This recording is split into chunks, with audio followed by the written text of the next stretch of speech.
All right, we'll go ahead and just start things rolling here today. Thank you everyone for joining us today at this workshop, Funding and Scaling Your Business. Today we're talking about food trucks and mobile food units. And we want to say thank you very much to Gorham Savings Bank for sponsoring this webinar. And thank you for Fork Food Lab for collaborating on the content so that we can bring this to you today. We're really excited. This is part 2 in a 3-part series. If you didn't know, there will be a Q&A session with food trucks and food truck owners on Monday, where we'll talk a little bit about what it was like to get into the industry and some of the challenges that they faced. So you're not going to want to miss that. And with that, I will hand it on over to Julie to get us kicked off here. There will be Q&A at the end of today's workshop. Feel free to use the Q&A window, or we'll be unmuting everyone near the end to have a Q&A style discussion. And with that, I'll throw it over to you. Thank you, Julie. Pardon me, I wasn't unmuted. Good afternoon, everybody, and welcome. My name is Julie Viola. I am a commercial lender here at Gorham Savings Bank, and I get the unique opportunity to work with SCORE on a couple of different workshops, including this one. I've been a commercial lender here in the city for a very long time, and I've worked with businesses in all stages, startup, growing, expansion, scaling, and have a lot of customers in lots of different industries, from travel and hospitality to wholesale distributors to restaurants to food industries, food trucks, all kinds of different ones. I think as a commercial banker here in the city, you get to work with lots of different kinds of businesses, from very, very small ones to very, very large ones. So it's a pretty unique opportunity and a window that I have as a commercial banker to be able to share with you some of my expertise and feedback. Because I think one of the things that I'll tell you as we get into these slides, and you'll hear me use as examples, most people's experience borrowing money is maybe walking into an automobile showroom and saying, I need to buy a car. And they're going to say, oh, what's your monthly payment?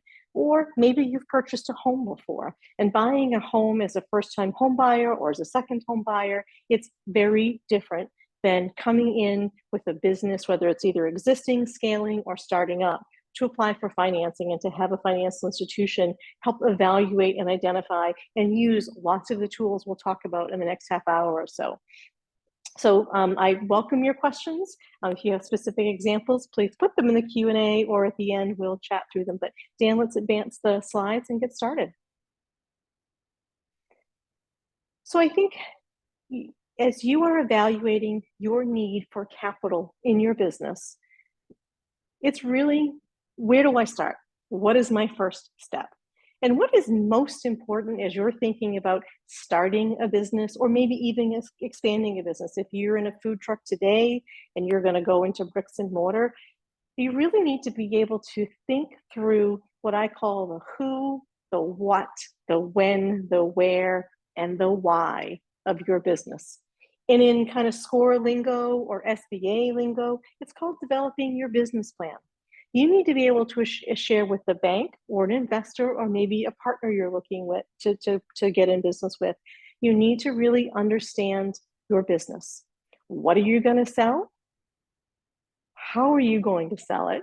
And then how will you generate revenue, manage expenses, create a budget, and be able to show your lender that, yes, I have a business that not only generates revenue, but can pay its bills, as well as make these loan payments. So we're going to walk through a bunch of different pieces of this process, but developing a business plan is your first step. If you haven't worked with a SCORE mentor yet, you sign up through SCORE. They will find somebody to work with you with a specific industry experience to really help you develop the pieces and the components. So think about it. It's not just, hey, I'm going to start something and this is who I am. But there's a lot of detail that goes into the background.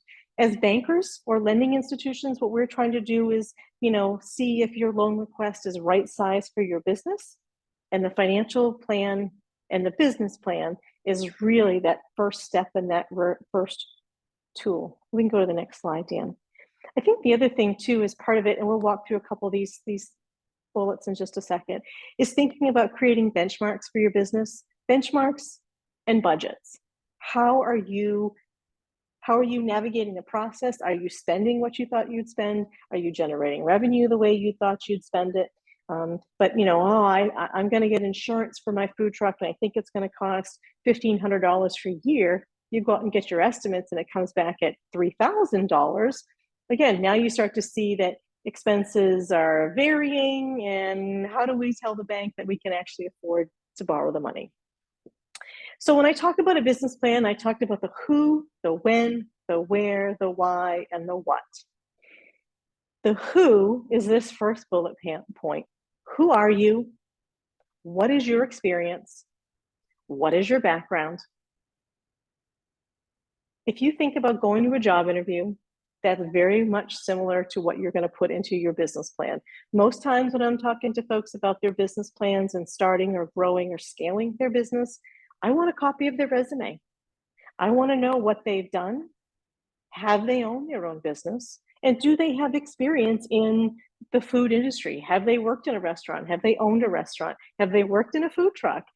Did they spend, we have big cruise ships here today in Portland. Did they spend a couple of years working in a cruise ship galley? What is your food experience? And as I'm evaluating your loan request, how can I evaluate what you're looking to do if you don't have any industry experience? And if all you know about the food industry is you like to eat, chances are you're going to have a little bit of a hurdle here. So your expertise and your credentials are one of the single most important pieces that you can talk to your banker or a partner or an investor about. Facilities. I mean, this is a business that really cannot operate by just a desk and a phone. So as you're thinking about your business plan and generating an expense profile, a budget, are you going to lease a space? To be in Fork Food Labs, there's an expense. Do you use a restaurant's kitchen in their off hours? There's probably an expense. Do you have the wherewithal to be able to purchase a facility or an existing restaurant or an existing food truck? Or are you going to do all of this from your home kitchen? There is an expense, right? Every time you turn the water on, every time you look to use electricity or gas, there's an expense. So really understanding where your business will be is part of that overall business plan. Equipment. I mean, goodness, there are some industries, like I said, you can start your business with just a desk and a phone.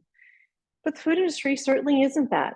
Whether there's inventory, whether there's, big mixers, large ovens. I mean, I never realized how much a large pizza oven cost until I was working with a particular customer who needed these massive ovens to accomplish a specialty pizza. And that was a big line item budget. So really understanding where am I going to be and what equipment do I need? And in some cases, you might own this equipment already.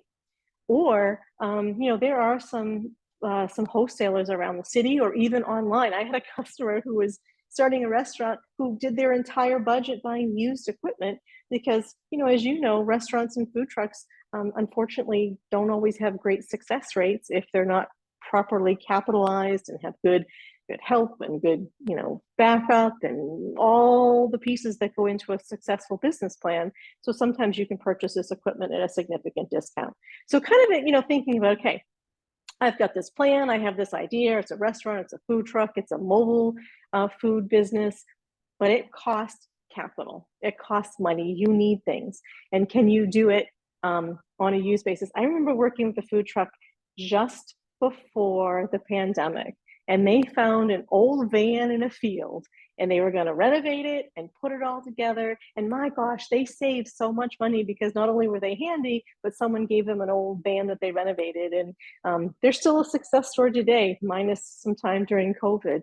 But this was a person who got super creative in their business plan to be able to kind of figure out how to get from zero to scale by, being innovative and creative with their spending. Phase 2 and phase 3 for your business as a banker, I think it's interesting, but often it's not all that relative.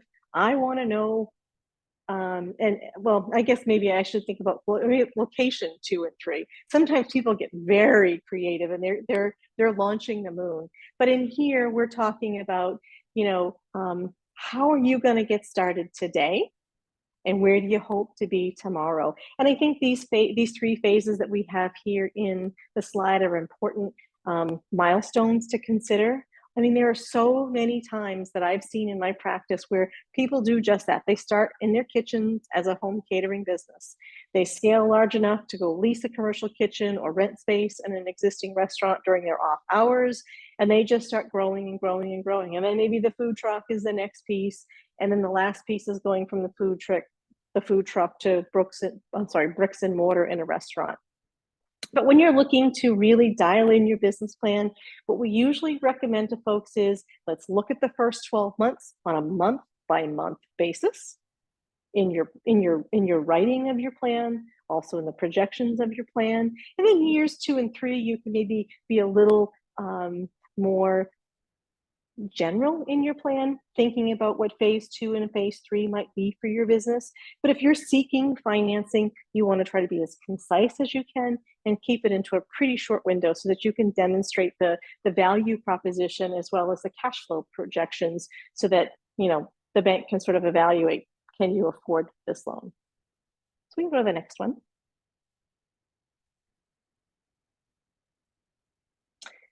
All right, other items in your business plan.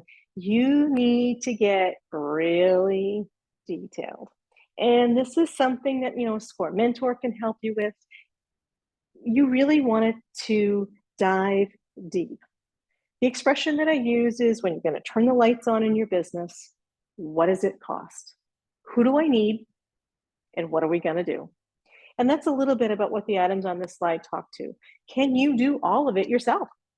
Some businesses, it can be a one-person show. But when it is a one-person show, sometimes I'll challenge folks and say, okay, well, one-person show, you fall off the curb carrying your personal groceries and break your ankle, then what happens to your business? So, can you do it yourself? Can you do it with a handful of people? What does that labor situation look like? And then what does it cost to get those folks in your door and be retained as employees? You've got to be that specific. How many bodies does it take? Full-time, part-time, and what are their responsibilities while they're doing your food business? Are they prepping? Are they shopping? Are they doing menu creation? Are they just simply running the cash register and taking orders? Think through how it processes for your customer experience. When they come to place the order with you, how many people does it take to successfully get you from, yes, I'd like to order XYZ, to actually delivering the product and getting paid for it? Marketing plans are so often overlooked. And it's not simple. I mean, you might develop a following on social media and get lots of attention. I think is it Monty's Pizza that's been in the social media and the press a lot this week because some national somebody or other came and reviewed him. It's kind of like winning the lottery or scratching a scratch ticket. Those things don't normally happen. So you as a business owner have to think about, how am I going to generate revenue? Is it social media? Is it an email newsletter? What are your tactics? How can you generate the buzz and the foot traffic and the loyalty? And, and sometimes it's just the uniqueness of your product. If everybody shows up in the Eastern Prom tomorrow with their food trucks and they're all selling hamburgers and chicken burgers, it's just a commodity. So thinking about why your business is uniquely different. How do you position that business to be uniquely different? And then how do you drive customers? And that can cost money. Facebook ads, getting someone to take some decent pictures so you can promote yourself on Instagram. And some of these things you can bootstrap and figure out, but you really have to be smart about navigating and being tactful to drive customers to your place of business. Because you want them to come back for a second experience, right? So now we're going to talk, a little bit about the operational plan. Am I open 5 days a week? Am I open 12 hours a day? Will I accept credit cards? Is this a cash-only business? And then, if you think about how you're interacting with your customers, someone's going to reconcile the cash account. Someone's going to make sure the credit cards get processed carefully. If you have cash in your place of business, you could have a safety risk. I mean, goodness gracious, the fraud and the thieves are getting even crazier now. If there's cash in your business, how do you make sure that cash gets from the customer's hands to your bank account? and not having too much cash around. There's a local restaurant owner. It's a very, very dear friend of mine. And I almost was floored one day when I found out she had her cash bag and she's walking through the old port to go to the bank. And it's like, how much cash is in that envelope? Oh my goodness, not safe and not sound. So yeah, this is the banker talking, right? Thinking through your operational plan from the moment you step into, whether it's your food truck or your van or your restaurant or into Fork Food Labs, you're turning on the lights, you are gathering your inventory, you're cooking, you are preparing, whatever it is, you need to be able to have that conversation in your business plan. This is how I get from point A to point B in terms of the production piece. But then the final piece is how do I get customers to buy it and also come back for more. Your personal financial statement. There are grants. I mean, are there grants available? Sure. Grants are often, free money. There's usually some type of purpose or string behind them. But in today's real world, if you're relying on grant financing to start your business, I highly suggest you start thinking somehow else. Most small businesses, and I can think of, I have a huge business, it's a $25 million business. I mean, they started with their own personal savings, a home equity line of credit, and a plan. And, they have scaled their business to be huge and successful. I think it's a second or a third family generation. And it's really interesting. You've all heard the stories about people, how they started, however it is they started in their kitchen or I think the Lee Kellis story from the Holy Donut's a great one. She started making donuts in had the kitchen stove in her apartment in the East End. It wasn't because, she could scale immediately, but it was more because she knew she had a product and a recipe that was unique. But, she also tells a story about how hard it was to get capital. So thinking about your personal financial statement, what do you own? What do you owe? What is your personal credit? If you haven't pulled your personal credit, you don't know what your personal credit is, it's something that you do need to kind of dig into and look into. So many people, bootstrapping has become the way of getting started. Maybe it's one of those GoFundMe campaigns where you organize and raise some cash that way. But in most traditional banking situations, the bank is expecting that you have 10 or 20% of the total project cost to put into it. So that's your personal savings. Maybe it is a home equity line of credit. Maybe it's, friends and family or parents or significant others that help you raise some of that initial cash. But really understanding who you are and what you bring to the table. If you've had problems in your personal credit history with student loans or medical collections or cell phone collections, CMP collections, those are all things that you're going to want to get cleared up. Banks will always pull your personal credit as a small business owner, and how you interact with your personal credit is often a direct relationship about how you react with your business credit. So think smart, get organized, get prepared. And then cash requirements for startup, as I mentioned, very rarely does a startup get funded just because, hey, I'm here, I have a great idea. It's about a great business plan. It's about putting together a good, tight budget and projections, and being able to demonstrate to the bank that you have the sufficient personal resources to be able to kind of keep the fire burning on the home front, whether it's rent or a mortgage or student loans or car payments, but also that you have the requisite sort of fallback or sufficient kind of supporting cash to get the business rolling. In the food industry, your customers are typically paying you at point of sale. You make whatever it is that you make, and they buy it from you. Now, you might have to wait 24 to 48 hours for your credit cards to clear, but again, you're getting paid very quickly. So the cash burn and churn is very quick. But you got to buy some inventory. You may need to buy the food truck. So it is thinking about what is the total project cost. It's going to cost me $50,000. It's going to cost me $200,000 to get this business off the ground. Do you have 10, 15, or 20% cash to bring to that total project cost to demonstrate to the bank that, yes, I've got some skin in the game. I have some fallback in this game, and I'm ready to take on this challenge of starting a business. We can go to the next one.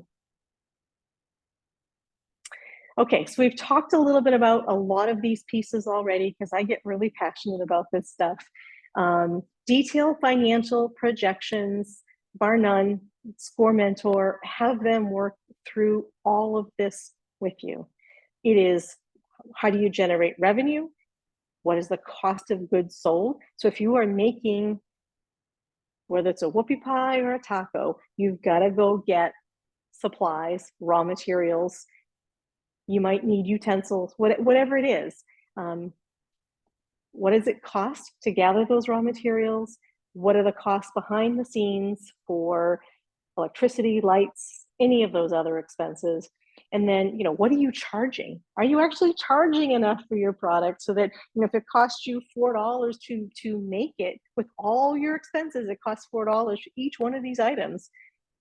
What kind of profit margin do you need to build in so that your product is profitable? If it's a $4 to make it, can you sell it for $8 or $9 or $10? Because at the end of the day, you want your business to be profitable. Profitable businesses create cash flow, which create the ability for you to grow and to scale beyond your initial startup. Details about your competition. When you are writing your business plan, you'll see in the score templates, you need to talk about who is your competition, what are they doing? And specifically, what I always say to someone who's starting and scaling is what is unique and what drives your customer loyalty. Because if you're just doing an average, a burger or a taco, there's an awful lot of places to go buy a burger or a taco within 25 miles of downtown Portland where I'm standing. But what is unique? What will drive that customer loyalty? And then, my gosh, on the food industry, I'm probably not even the right person to speak to this, but you talk about rules, regulations, licensing, food safety. I get volunteered to be on the commissary committee to work for one of the school programs. And they've got me putting my hair in elastics and wearing, I'm a banker. I didn't even know those things existed. So I'm probably the last person you'd want to be cooking in production. But those things cost money, from gloves to hairnets. This is all, that's how deep you have to dig in order to think about what is your business plan and what is your total project cost. You got to be licensed. You got to have registration for the vehicle. You got to have insurance. There's an awful lot of rules. And then where do you even go to get that information to understand what is it going to cost? Is it a $100 application fee or is it a $5 application fee? And sometimes places where you park have different regulations. So many pieces, or maybe there's even a fee to park in that location for the day. All of that needs to go into your business plan. Believe me, there will be so many surprises as you launch and grow a business. The last surprise that you really want to have is a large financial one. When you're building a budget like this, we always recommend you put in a little bit of contingency. Maybe 10% of your total project should have some contingency, because maybe if you're renovating that food truck or that trailer and they find rust somewhere you didn't expect. If you've built a little contingency into your budget, then that's going to kind of help navigate the twists and turns that might happen. We can go to the next one, Dan. Where are you going to find the money? I told you that the bankers expect you to have some skin in the game. How are you going to find it? So most businesses that are scaling or starting in the food industry, they start with just exactly that. There's some type of pop-up event. Maybe they're working through a catering business. Maybe they've got a friend at a local market where they start selling their cookies or provisions. But you're starting something. You're getting feedback from customers whether or not you have a viable product. Most times people are starting businesses with personal savings, with friends or family. It's just kind of how it rolls. Now, when we start talking about borrowing money, you are looking at financial institutions. You might be looking at some of our partners. So just a real quick, brief landscape. So I'm a commercial banker. I work for Gorham Savings Bank. We are a mutual. So like a credit union, as a depositor, you are an owner of our institution. But there's also Bank of America, there's TD Bank, there's Bankers, there's lots of different kinds of banks. So I always say to folks, how will you interact with your money and how do you need to access that? But if you're coming to the bank looking for borrowing, doesn't matter what bank it is, you're going to need to have your financial plan, personal financial statement, prior tax returns, and your resume. The SBA does not lend money directly. The SBA works with the banks. We partner together to be able to bring SBA lending to the community. We do lots of it here in Gorham. My team does lots of it. I do lots of it. It's a very important component of of how small businesses scale. Now, sometimes you may not be quite ready for traditional bank financing. And that's when I said there are lots of partners. If you're doing business here in Portland, the city of Portland has a loan fund. The Greater Portland Council of Governments has a loan fund. CEI, which is Coastal Enterprises, they have a loan fund. Those are called microloans. And sometimes your business or your personal credit, or there may just be circumstances that we can't quite get you to yes on a traditional banking basis. But working with these partners, you might start with one of those loans first, get your business up, get it running, get it demonstrated, then you might be able to come back to traditional lenders. The grant thing, it's out there, but typically in the food industry, I've only seen it happen a handful of times. And it's been I think I was telling Dan about a business that it's a very unique product, a very unique scale. It's got some really interesting things behind it. But I haven't seen somebody raise that kind of money in a really long time. Like I said, I've been doing this a long time. Most business startups, it's your personal cash combined with some type of lending to kind of help you grow. And think about it. I mean, a food truck might cost you $25,000. It might cost $100,000. That's not something that you typically have in your bank account to write the check. And your CPA might tell you, hey, that's something you want to have a loan so you can have some interest and have some deductions when you file your first tax return.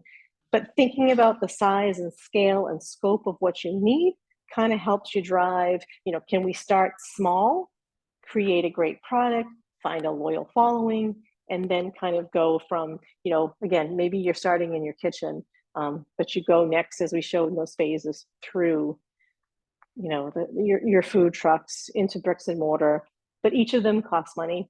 And it's really, and Dan just humored me. I always say to folks, you need a good attorney, you need a good CPA, you need a good banker, you need a good insurance agent. And sometimes all 5 of us need to sit and talk together with you to help you navigate it to see what makes sense. So if you can find someone in your financial institution that you can talk to, who knows about business lending, we can give you some feedback and some pointers to help kind of figure out, are you at that stage? Or does it make sense? Because sometimes, and I say this and I mean it sincerely, no bank or lending micro lender wants to put you in a loan that looks like your business cannot afford. That's just kind of how we roll. We want to make sure we can get paid back so we can keep lending in the community, but it doesn't do your business any good if you've taken on a loan that is making your overhead be more than what you can generate in revenues. Go to the next one, because I think I'm starting to run on time, Dan. Okay, so and just another quick thought. I say this to all customers that I meet and talk to when we're talking about business services. How will you interact with your money? How will your customers pay you? Will you want to have access to online banking? Will you want to be able to take and use your phone to make deposits? Do you need to process credit cards? Will your customers pay you by debit card? If you need to do that, you want to talk to your financial institution. Do they process credit cards? And fair warning, there are lots and lots and lots of credit card processors. No 2 credit card processors are the same. Some of them are unbelievably expensive. It's almost like predatory lending the way they interact. So what I always say to folks, particularly when you're starting up, find a good local bank, talk to them about payroll processing, talk to them about processing credit cards, processing debit cards, online banking, kind of get an idea. I mean, there are some industries that, maybe Square is the best or Toast is the best, but there are other industries where you really, just like buying insurance, you want to interview a couple of vendors, and merchant credit card statements are the most confusing and can be one of the single largest expenses if you don't stay on top of it. Payroll. Are you going to have employees? Are you going to pay yourself? Same thing. There's a whole bunch of payroll processes are out there. There's some great local companies that are out there that aren't affiliated with any banks, but they're just local payroll people. Payroll is something you don't want to mess with. I mean, if you are going to have employees and make payroll, you really should pay someone to do it and do it right so that all your quarterlies and all your taxes get filed properly. Lines of credit. In cash-based businesses, typically banks don't do lines of credit because, again, you're getting paid at point of service. Usually for scaling and starting up, it's some type of loan money. Maybe it's $25,000 or $250,000 that you borrow and then you pay back with monthly principal and interest payments over a 3, 4, or 5-year period, because there is that capital investment you need to make. Insurance, you got to have insurance. You got to have liability insurance. You got to have property casualty insurance, and a good insurance agent will help you navigate that. And then human resources. Oftentimes when you work with a great payroll processor, they'll have some human resources. I mean, you might need an SOP manual. You might need a sexual harassment statement. When you have employees, there's other things that you need to think about, not just producing your product or service. All right, we'll try to go through the next 2 slides because we're about halfway through. Okay, we've talked a lot about this stuff, but real briefly, I've said it earlier, you got to go pull your personal credit score. You got to know what your score is. Most SBA loans, you have to have a 650 or better credit score to be considered. Your tax returns for the last 3 years, your business's tax returns for the last 3 years, even if you were filing as a Schedule C, that is included. But basically, it's usually 3 years of tax returns for you and all the owners of your business. Financial institutions, pretty much, interest rates are going to be pretty much the same. What I mean shop around is you want to find somebody that you can talk to, that you can meet with, and you can understand how do they approach small business banking. You can go www.whatever and probably find a business loan. But good luck to you if you have an issue or a problem or you need someone to talk to. Most good bankers in this community have great contacts, whether it's in the insurance industry, the CPA industry, credit card processing, we're experts at the financial institutions where you're experts in your business in the food industry. See who you can find to talk to. Find out about their practices and philosophies. Comparing interest rates in today's world, that's SBA lending, again, if you go to the SBA website and you ask for a lender match, you'll probably get inundated with emails, and then maybe 1 or 2 of the local banks that are going to call you back. As a startup or a scaling or a growing business, interest rates are going to be about the same because we're just in a crazy interest rate environment time. But key point, is it a fixed interest rate for the life of the loan, or is it a variable interest rate for the life of the loan? Very, very important. If you had a variable rate loan over the last 6 or 8 months, your payments have gotten really, really high. But if you were lucky enough to be one of those people who borrowed at 4%, that's a whole different world than having a variable price loan. And the term of the loan, one of the things that makes me the craziest is when people go in and they buy, and I use vehicle purchases as an example. The dealership says to you, what's your monthly payment? Really? No. How much is the car and how long are we going to finance it? And as we talked about, what's the interest rate? Most business startups, you're going to see a loan for 3, 4, 5 years tops. Very rarely are you going to say 6, 7, or 10 years. What the bank is looking to do is to match the useful life of the asset. So if you're purchasing a truck, you're purchasing a trailer, it may have a useful life of 5 to 10 years. So we're going to finance it in that 3, 4, 5, maybe 7 if you can convince me this is a long-term asset. But that's a long time to be in a food truck selling whatever it is your product is. So think about that. It is not necessarily about the monthly payment. Oh, I got on my soapbox a little bit, sorry. All right, and best practices for getting a loan. As I mentioned earlier, it is typically 10 to 20% down. There will be some fees. There's usually documentation fees. Sometimes banks will require you, and the SBA will require you to pledge some additional collateral. And sometimes that might be cash, sometimes that might be a junior mortgage on your home, and sometimes there can be some costs associated with that, whether the home has to be valued, there's recording fees. And what I would say to you is ask good questions. understand what the costs are.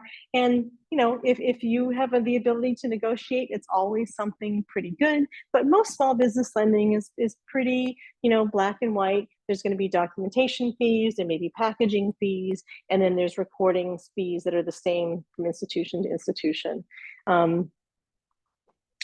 Asking for a line of credit for a startup, I say good luck to you in that one.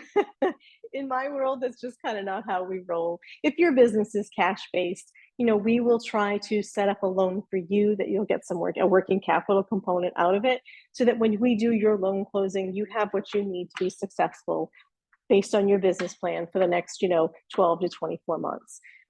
Interest only is something that often happens as you're scaling. So say, for example, you've purchased a truck or a trailer and there's build time, or you get started and we don't close your loan until December, and you really can't be out on the streets selling until, I don't know, May or June.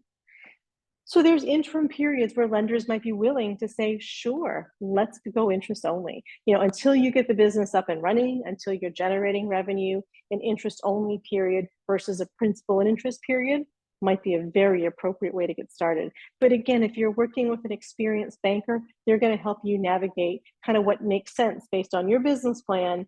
Okay, we need X dollars to start. It's going to take, this much amount of time to get your business up and rolling. When does the money start coming in so that you can actually afford to make your loan payments? I want to say thank you so much, Julie, for talking about funding today, and thank you for Gorham Savings Bank for generously sponsoring this workshop. We really appreciate it. And with that, we're now that we've kind of covered like what it looks like to ask for money and like the expectations that are surrounding getting that business loan and really starting up your food truck. We kind of want to talk about once you've done that and you have a successful food truck, what are some of the key indicators that you want to look for to know that it's time to scale? And for scaling for you, it might look like getting another truck. It might look like getting a more permanent location. It might look like partnering with another business who does like, for example, something the Salty Moose did in Biddeford is they partnered with a local bar that didn't have a kitchen. And that was a way for them to create scale up and kind of create the next level of what their business looked like. So these slides are going to be more like, are you ready to scale? So you've secured funding, you've gone to several events, or maybe you have a place where you normally do business with your food truck. How do you know it's time to take the next step? And how do you know it's time to, maybe reach into brick and mortar? So one of the first questions that you want to ask yourself is, how busy are you? And are you already turning down business? When you start scaling up your food truck, in the beginning, it might be hard to fill out your schedule and make sure that you always have somewhere where you can be serving food. But as time goes on and you get more requests to come to certain events or be available for serving, are you turning down business enough to where like hey, I'm really missing out on an opportunity here? And that kind of goes hand in hand with, are you surpassing your previous goals? Maybe your goal was to get in on the Eastern Prom at some point in time, and maybe you're a regular now. Maybe that's something that you're going for, and maybe the Eastern Prom just isn't what it used to be for you, and you're making more when you go to the Freiburg Fair, for example.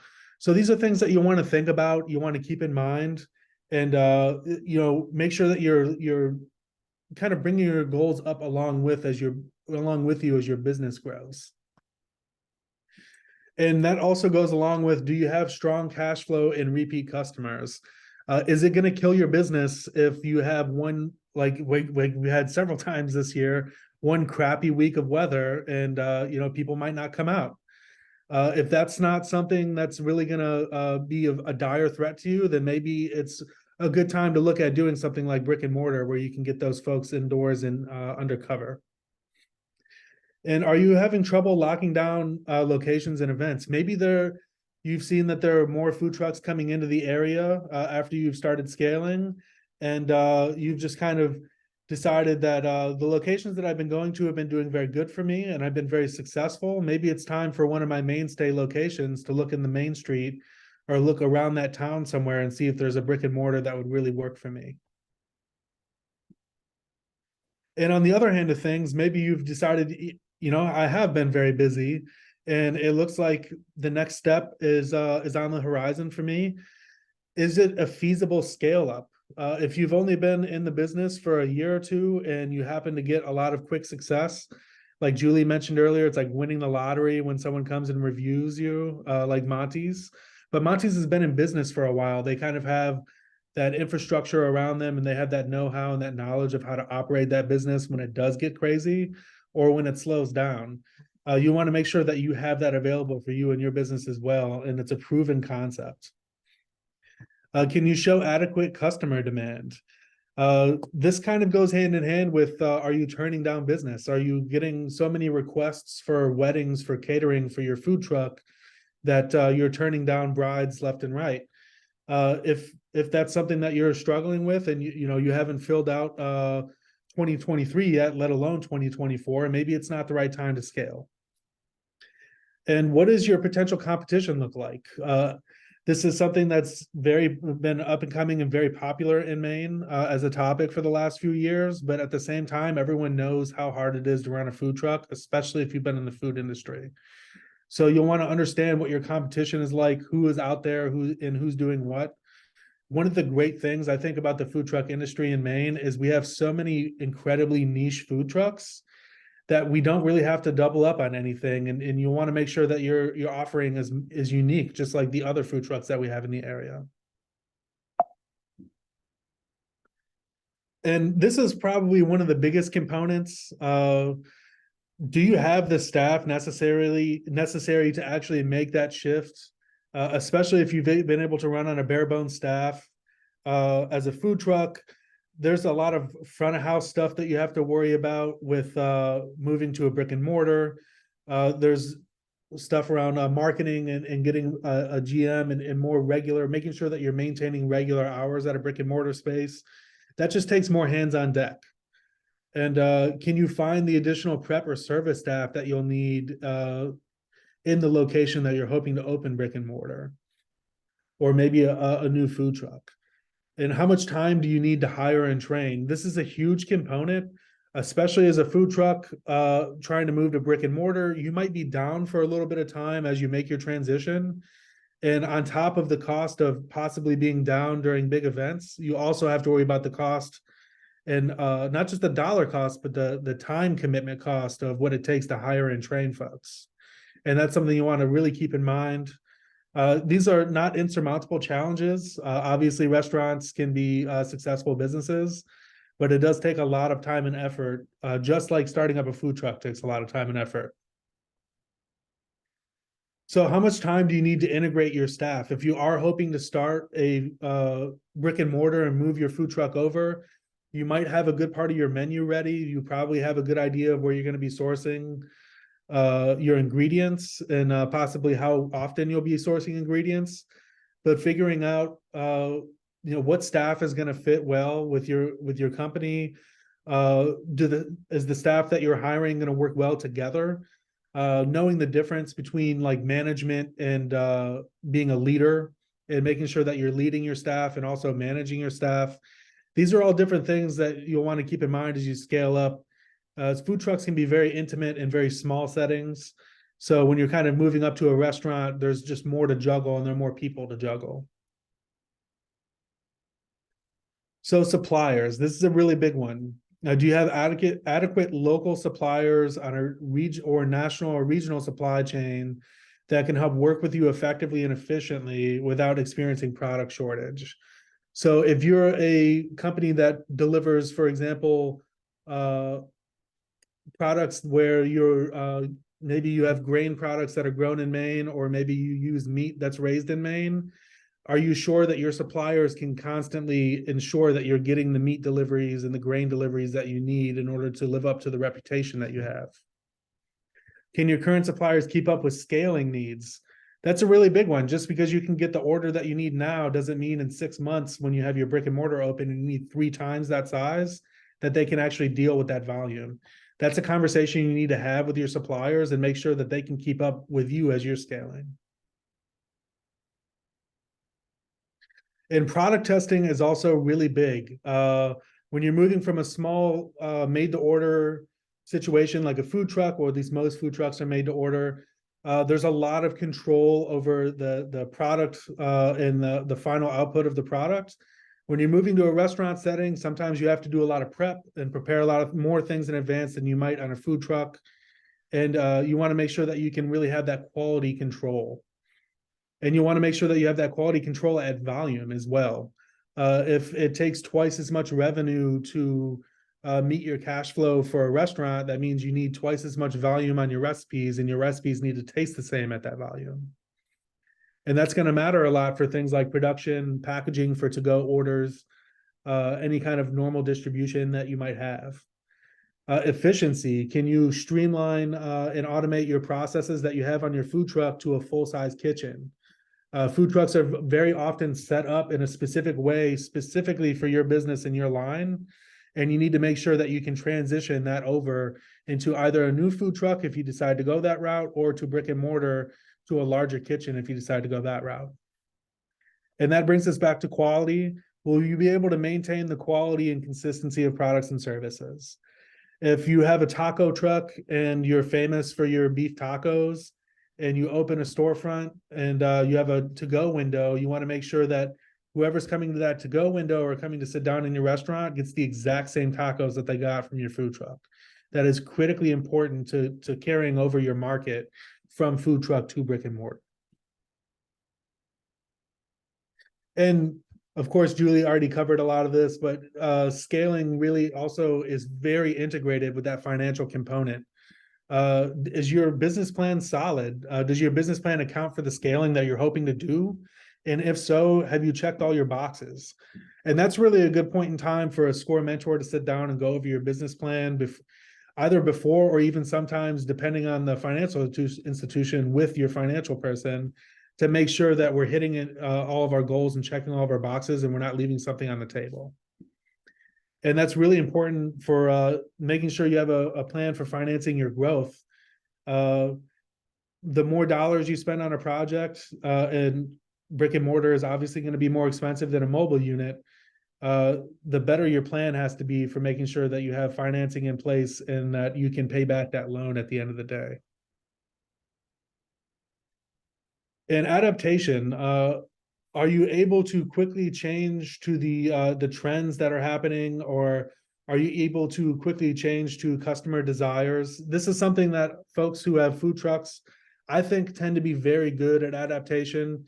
Anything can happen. The weather could be bad, and sometimes you have to be able to change things up, making things to order, worried about food allergies. You have to be ready, and I think a lot of food trucks do tend to have this component on lock because they are very familiar with their menus.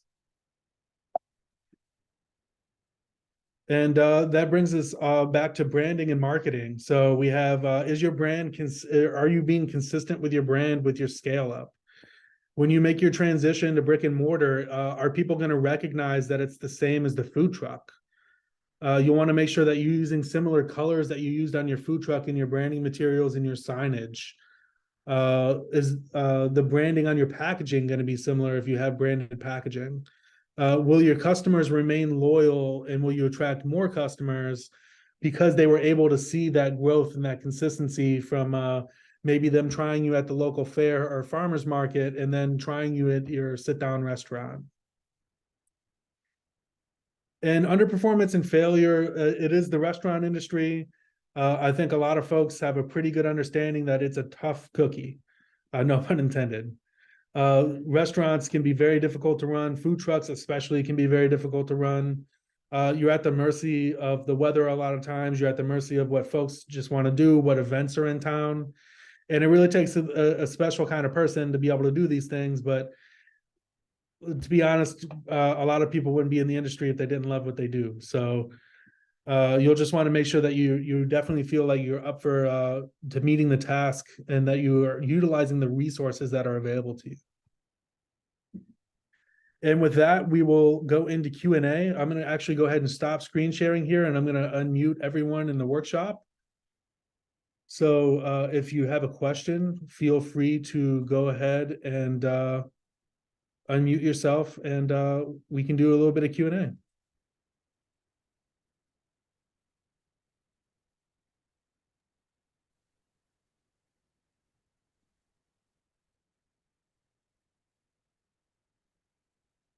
All right, so Harry, it looks like you have your hand up. Hi, yeah. I was just curious, and I don't know if this is the right question for y'all. Um, but and Julie, you spoke about how important it is to sort of differentiate yourself from other businesses, and I'm sure that there are dozens, if not hundreds, of registered mobile food units in Portland or in kind of the greater Maine area. And I was wondering if there's any sort of centralized list of what businesses are registered, so we can sort of find ways that we can sort of differentiate ourselves from the masses. I think that's a really good question. There are some ways that you can kind of get a list, but I don't think that it might be more efficient for you and better for you just to kind of do the research, like the old Google research. You can always look into what they call NAICS codes, and that'll like kind of tell you the kinds of businesses based off of like tax identifier codes. But what you're really going to want to do is search the Facebook groups, look on Instagram, look at hashtags, because if there is someone else in the industry that has a similar thing to what you're doing, but you know you can do it better, or your marketing is a little better, then that I think matters a lot too. Do you have anything to weigh in on that, Julie? Well, I think the interesting thing is, Harry, is I had a customer recently or prospect tell me that, before they really jumped into their business plan, they went and frequented every event and every institution that they could find. Maybe didn't spend money there. Some they did, some they didn't, but they just really did that, you know, sneakers on, cruising through, whether it was fairs or activities or Thompson's Point. But in this business is a little bit more bricks and mortar. And then when they kind of narrow down through social media and others, who were some of the leaders in their area, then they started going in and taste testing and doing some of those things. And one of the funniest things that came out of that one, they decided not to start their own, but to partner with somebody else because they had saved a little bit of money. And they ended up partnering and kind of scaling their businesses that way. So sometimes it isn't about starting something new from scratch, but particularly if you're looking to do something in this greater Portland area, and that's probably within 25 miles of the city, or where there are events where food trucks are, whether it's in Wells or whether it's Thompson's Point or the Eastern Promenade. It's kind of doing that private and investigate, who's out there, what do they have, and how does it match with your plan? Because starting a brand new one may not even be necessary. Maybe it's partnering with somebody else to launch. But I don't know of a one specific registry. I don't. Yeah, and with a list like that, it would have to be updated quite regularly, and a lot of times that's like its own like bear worth of manpower to do. So if you did find a list like that, I don't necessarily think I would trust it off the bat. Great, I appreciate that. Thank you. Do we have any other questions in regards to funding and scaling, or just food trucks in general? I would say one of the things from the first part of the webinar, the previous workshop that we had on the topic, that I thought was a very good point brought to us by Corinne of Fork Food Lab, is you want to be very sure if you want to do a mobile unit or a food truck, because a mobile unit doesn't have an engine necessarily. So while it might be a mobile food unit, it's towed behind by a vehicle. And if if your food truck breaks down, your kitchen is down for the day. But if if your vehicle breaks down, you can always get a rental and you're still on for the day with your mobile food unit.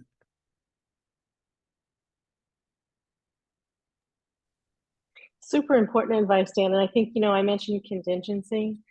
If I've learned nothing else in my 20 something years here at Gorham Savings Bank, and I mean, goodness gracious, look where we've been in this last 3 years with COVID. Who would ever have thought that the government would say everyone has to go home? And I mean, consumer habits have changed.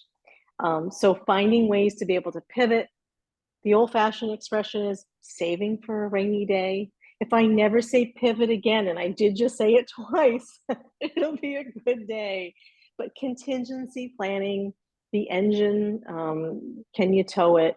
It's so important, because when I have seen businesses fail here, sometimes it's not for lack of hard work or a great product.